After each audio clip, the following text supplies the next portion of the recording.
Hey, comic book geeks and sci-fi freaks, comic book Casey coming at you from the Vault of Midnight in Detroit at its new location. I'm here with my man Keanoa.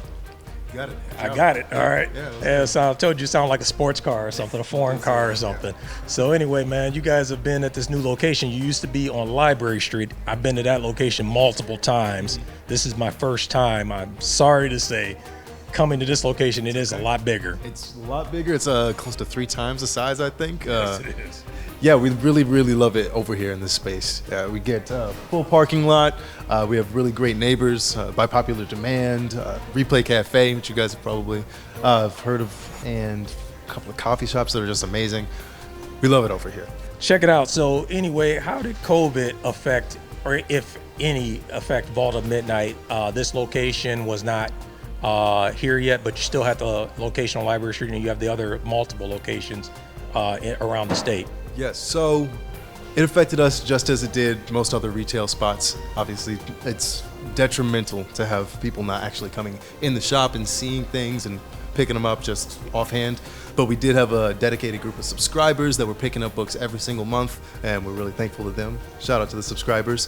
2020 was definitely our worst year, but 2021 was our best year, and we're only going to go up from there. And especially at this new location, we are very excited to keep it moving.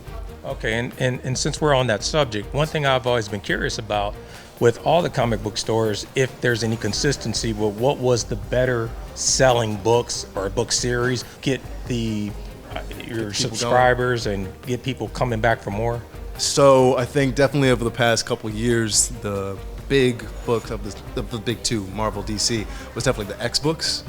Dawn of X series. Right on. And so Jonathan Hickman took over the X-Men series and he completely revamped it with House and Powers of X, and that was a huge event. And people have loved it. They've stayed with it, and it doesn't seem to be going anywhere. So X-Men was probably our best-selling book overall. But then we've had our old reliables, books like Abbott, which is really dope. Got this one. It's actually done by a local creator. Oh yeah. Saladin Ahmed out of Dearborn and everything. Very good stuff. We got a couple of books by James Tynion that are very hot. I think I gave you Something is Killing the Children. There we go. Yeah. Something is Killing the Children is super hot right now.